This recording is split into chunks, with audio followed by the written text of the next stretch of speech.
Santiago एक लड़का था। वह एंडालुसिया स्पेन का रहने वाला था। वह एक चरवाहा था जो अपनी भेड़ों को इधर से उधर चराता था। उसे बचपन से ही घूमने का शौक था, इसलिए वह एक चरवाहा बन गया था। इस बार सैंटियागो अपनी भेड़ों को लेकर तरीफा की तरफ जा रहा था। उसके दिमाग में उस मर्चेंट की लड़की का ख्याल बार बार आ रहा था जिससे वह 1 साल पहले तरीफा में ही मिला था। जब शाम हुई तब उसने रात रास्ते में ही निकालने का सोचा। उसे एक टूटी सी चर्च दिखाई दी। उसने रात को वहीं गुजारना बेहतर समझा। उसने अपनी जैकेट से फ्लोर को साफ किया और किताब का तकिया बनाकर सो गया। वो हमेशा ही अपने साथ पढ़ने के लिए बुक्स रखता था। सोते सोते वह सोच रहा था कि अब शायद उसे बड़ी बुक्स पढ़ना स्टार्ट करना चाहिए ताकि वह ज्यादा दिन चलेगी और उसके लिए एक आरामदायक तकिया भी हो जाएगा। वह रात को सो रहा था तो उसे सपना आया कि इजिप्ट के पिरामिड के नीचे एक खजाना छुपा हुआ है जो सैंटियागो को अपनी तरफ बुला रहा है। वह अचानक से खड़ा हो गया। यह सपना उसे पहले भी आ चुका था। उसने सुबह का इंतजार किया। जब सुबह हुई तो वो अपने सपने का मतलब पता करना चाहता था। वह एक जिप्सी वुमेन के पास गया जो लोगों को उसका सपने का मतलब समझाती थी। उसने सैंटियागो को सपने का मतलब बताने की फीस में कहा कि अगर तुम मुझे अपने खजाने का 10वां हिस्सा दोगे तो मैं तुम्हें इसका मतलब बता दूंगी। सैंटियागो ने कहा कि यह मुझे अपने सपनों का मतलब बताने के लिए इतना मांग रही है, यह तो मैं इसे दे ही सकता हूँ। सैंटियागो ने हाँ कर दी। उसके बाद उस वुमेन ने कहा कि जो तुम्हारा सपना है वह सच है। तुम्हें इजिप्ट जाना होगा और वहाँ पर तुम्हें पिरामिड के नीचे खजाना मिल जाएगा। उसके बाद सैंटियागो वहाँ से चला गया और एक चौक में जाके बैठ गया और बुक्स को पढ़ने लगा। तभी वहाँ पर एक आदमी आया। वह सैंटियागो से बात करने लगा। उस आदमी ने अपना नाम मेल्किसेदेक बताया। उसने सैंटियागो को बताया कि वह सैलम का राजा है। सैंटियागो को लगा कि वह आदमी झूठ बोल रहा है और उसने उसे इग्नोर करना स्टार्ट कर दिया। सैंटियागो को लगा कि इतने खराब कपड़े पहनने वाला कैसे राजा हो सकता है। मेल्किसेदेक ने कहा कि वह बस उन लोगों को मिलता है जो अपना सपना पूरा करना चाहते हैं। वह सैंटियागो को भी उसके खजाने के बारे में बता सकता है। सैंटियागो को लगा कि शायद वो सच बोल रहा है क्योंकि उसने अभी तक किसी को भी खजाने के बारे में नहीं बताया था। उसने सैंटियागो को कहा कि अगर तुम मुझे 10वां हिस्सा अपने भेड़ों का दे दोगे तो मैं तुम्हें खजाने के बारे में बताऊंगा। उसके बाद सैंटियागो उस बात पर राजी हो गया। मेल्किसेदेक ने कहा कि हर किसी के लाइफ में एक पर्सनल लेजेंड होता है और हमें उसे फॉलो करना चाहिए, लेकिन हमारे रूटीन और डर की वजह से हम उस पर्सनल लेजेंड को फॉलो नहीं कर पाते हैं। उसने कहा कि तुम्हें अपना खजाना इजिप्ट के पिरामिड्स के नीचे मिलेगा। उसने अपनी जेब में से 2 पत्थर निकाले जिसमें से एक सफेद और दूसरा काला था। काला हाँ का और सफेद नहीं का मतलब था जब भी तुम्हें अपनी जर्नी में कोई भी प्रॉब्लम आए तो इस पत्थर की मदद से तुम सॉल्यूशन तक पहुंच जाओगे, लेकिन ध्यान रखना कि इस पत्थर से ज्यादा तुम अपने दिल की सुनना। उसके बाद किंग ने भेड़ों का 10वां हिस्सा लिया और वहां से चला गया। सैंटियागो ने अपने सपने को पूरा करने के लिए उन भेड़ों का साथ छोड़कर और लड़की का ख्याल छोड़कर अपने खजाने की ओर जाने का सोचा। उसने अपनी सारी भेड़ों को बेच दिया और तरीफा से अफ्रीका का टिकट ले लिया। वह अफ्रीका के तंजीर शहर में पहुंच गया। वहां जाने के बाद सबसे पहले उसे लैंग्वेज की प्रॉब्लम आई क्योंकि वहां पर सब अरेबिक में बात करते थे। जब वह एक बार में बैठकर चाय पी रहा था तभी उसे एक आदमी मिला जो स्पेनिश बोल रहा था। सैंटियागो ने बताया कि उसे इजिप्ट में पिरामिड के पास जाना है, क्या वह वहां तक पहुंचने में उसकी मदद कर सकता है। उस आदमी ने सैंटियागो को बताया कि उसके लिए उसे बहुत सारा पैसा लगेगा। सैंटियागो ने उसे भेड़ों को बेचकर जो पैसा कमाया था वह बता दिया और कहा कि मेरे पास यह सब कुछ है, मैं तुम्हें अपना पिरामिड तक जाने के लिए गाइड बना सकता हूँ। वह आदमी गाइड बनने के लिए तैयार हो गया। उस आदमी ने कहा कि सफर में हमें रेगिस्तान से होकर जाना पड़ेगा और उसके लिए हमें 2 ऊँटों की जरूरत पड़ेगी। हमें बाजार जाकर 2 ऊँटों को खरीदना चाहिए। वह एक चौक में पहुंच गए जहां पर बाजार लगता था। सैंटियागो उस आदमी के साथ ही था क्योंकि उसका सारा पैसा उस आदमी के पास ही था, लेकिन सैंटियागो की नजर एक दुकान पर पड़ी हुई तलवार पर गई और वो उसे देखने लग गया। तभी वह मौका देखकर वह आदमी वहां से गायब हो गया। सैंटियागो ने उस आदमी को चारों तरफ ढूंढा तो वह आदमी कहीं नहीं मिला। उसने वहीं पर खड़े होकर उसका इंतजार करना ही बेहतर समझा। उसने पूरी रात उसी मार्केट में गुजारी जहां पर अब कोई भी नहीं था।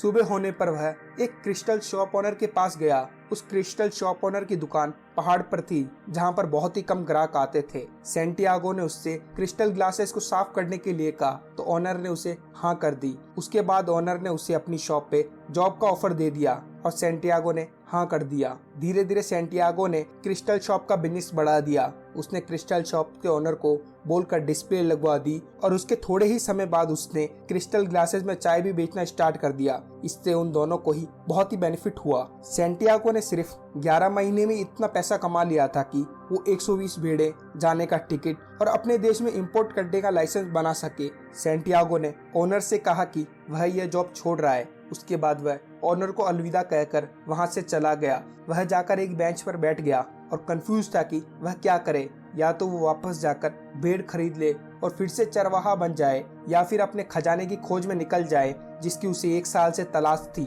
उसे लगा कि उसे अपनी मंजिल की तरफ जाना चाहिए, क्योंकि अभी वह अपने शहर से भी दूर है और पिरामिड के भी नजदीक पहुंच चुका है। उसने एक कारवा को ज्वाइन किया जो इजिप्ट की तरफ जा रहा था। कारवा के शुरू होने से पहले ही उसकी मुलाकात एक इंग्लिशमैन से हुई जो ओएसिस जा रहा था। उसने कहा कि वहां पर एक एल्केमिस्ट रहता है जो किसी भी मेटल को गोल्ड में बदल सकता है। इंग्लिशमैन को उस एल्केमिस्ट की तलाश थी। इंग्लिशमैन ने कहा कि हमारी लाइफ में कोइंसिडेंस वाली कोई भी चीज नहीं होती है। कोई भी इंसान अपनी पर्सनल लेजेंड के जितना पास जाएगा उतना ही पर्सनल लेजेंड सच होने का कारण बनता है। इस सफर के दौरान इंग्लिशमैन और सैंटियागो की दोस्ती हो गई। जैसे जैसे कारवा अपनी मंजिल की तरफ जा रहा था वैसे ही एक अफवाह भी उड़ रही थी कि डेजर्ट में एक वॉर होने वाली है। कारवा पूरे तरीके से डर गया था, इसलिए वह जल्दी से जल्दी अपनी मंजिल की तरफ जाने की कोशिश कर रहा था। कारवा अब तेजी से आगे बढ़ रहा था, लेकिन उन्हें अब कंफर्म हो गया कि वॉर स्टार्ट हो चुका है।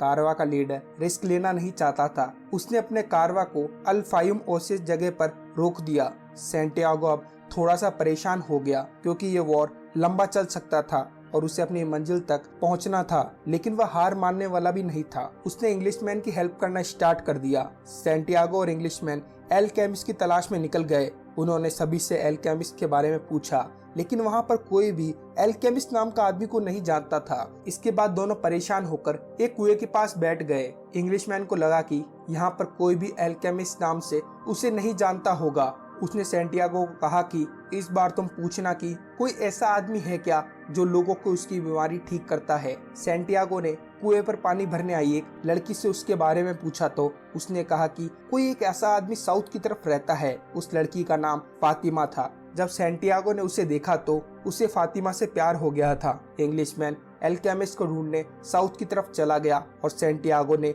वहीं पर रुकने का डिसीजन लिया। उसके दिमाग में बस फातिमा के ही ख्याल आ रहे थे।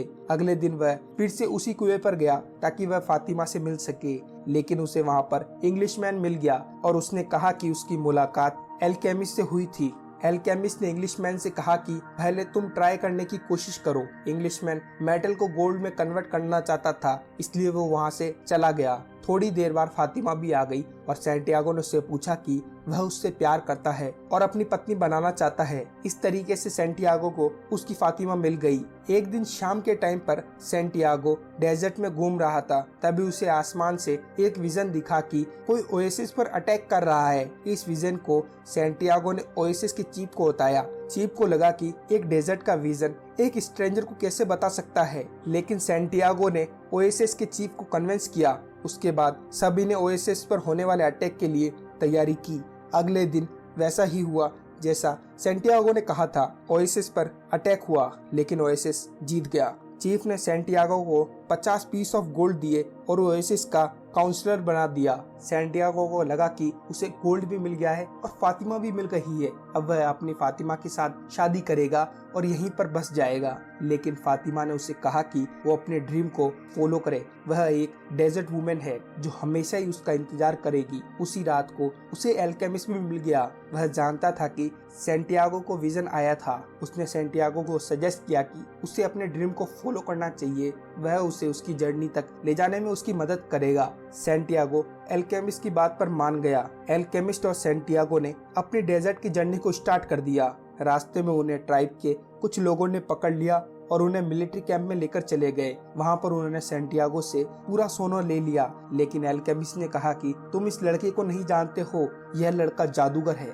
और अपने आप को हवा में बदल सकता है। इस पर वहां पर खड़े सारे लोग हंसने लगे। उन्होंने सैंटियागो को 3 दिन का समय दिया कि वह हवा में बदल जाए, नहीं तो उसे मार देंगे। इसके बाद सैंटियागो ने एल्केमिस्ट से कहा कि तुम क्यों मजाक कर रहे हो, तुमने तो हमारी जान को और खतरे में डाल दिया। लेकिन एल्केमिस्ट ने कहा कि तुम यह कर सकते हो, बस तुम्हें इस डेजर्ट की लैंग्वेज को समझना होगा। 2 दिन तक तो कुछ भी नहीं हुआ, लेकिन तीसरे दिन सैंटियागो सच में हवा में बदल गया। उसने मिलिट्री टेंट और सब कुछ तहस नहस कर दिया। उसके बाद ट्राइब के लोगों ने माफी मांगी और उन्हें छोड़ दिया। उसके बाद उन्होंने आगे का सफर तय किया। सफर के दौरान वह एक क्रिश्चियन मोनेस्ट्री के पास पहुंच गए। वहां पर एल्केमिस्ट ने लीड को गोल्ड में कन्वर्ट किया। एल्केमिस्ट ने सैंटियागो को चौथा हिस्सा दे दिया। उसने आगे का रास्ता सैंटियागो को अकेले को तय करने के लिए कहा, क्योंकि यहाँ से पिरामिड सिर्फ 4 घंटे की दूरी पर ही थे।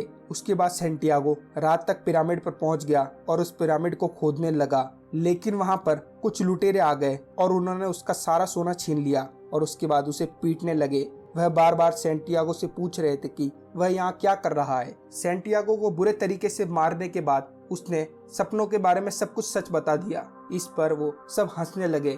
उनके लीडर ने कहा कि तुम सच में पागल हो जो अपने सपनों के लिए इतना दूर आ गए। मैंने भी तो 2 साल पहले सपना देखा था कि स्पेन में एक टूटी चर्च में एक पेड़ के नीचे खजाना है, लेकिन मैं तुम्हारे जितना पागल नहीं हूँ कि रेगिस्तान को पार कर कर वहाँ चला जाऊँ। वो सभी लोग उसे पागल समझकर हंसते हंसते चले गए। लेकिन सैंटियागो समझ गया कि असली खजाना कहाँ पर है। वह फिर से स्पेन गया और उसी चर्च में गया जहाँ पर उसने रात गुजारी थी। वहाँ पर उसने पेड़ के नीचे जब खोदा तब वहाँ पर उसे खजाना मिल गया। उसके बाद सैंटियागो ने सोचा कि वह अपना 10वां हिस्सा उस ग्रेस्पी वुमेन को दे देगा जिससे उसने प्रॉमिस किया था, और ओएसिस में जाकर फातिमा से शादी कर लेगा। ये पूरी कहानी जो मैंने बताई है आपको, ये द एल्केमिस्ट बुक से बताई है, जिसे पाओलो कोएल्हो ने लिखा है। इस बुक से हमें 2 इम्पोर्टेंट लेसन समझ में आते हैं कि पहला, खजाना वहीं होता है जहाँ पर आप होते हो, लेकिन उसे ढूंढने के लिए आपको अपनी जर्नी को स्टार्ट करना पड़ेगा। हमारी जर्नी के अंदर जो मैच्योरिटी और पर्सनैलिटी डेवलपमेंट आता है वही हमारा एक्चुअल खजाना होता है। दूसरा, सैंटियागो को इतनी परेशानी होने के बाद भी वह कभी भी एक जगह रुका नहीं, वह कभी भी हारा नहीं। हमें भी अपनी लाइफ में इसी तरीके से कंटिन्यूसली एक्शन लेने चाहिए। आप मुझे कमेंट करके बता सकते हो कि आपको अगली समरी किस बुक की चाहिए। अगर आपने अभी तक चैनल को सब्सक्राइब नहीं किया है तो प्लीज जाकर चैनल को सब्सक्राइब कर लीजिए और बेल आइकन को दबाना मत भूलिए। वीडियो को लाइक करें, शेयर करें। धन्यवाद।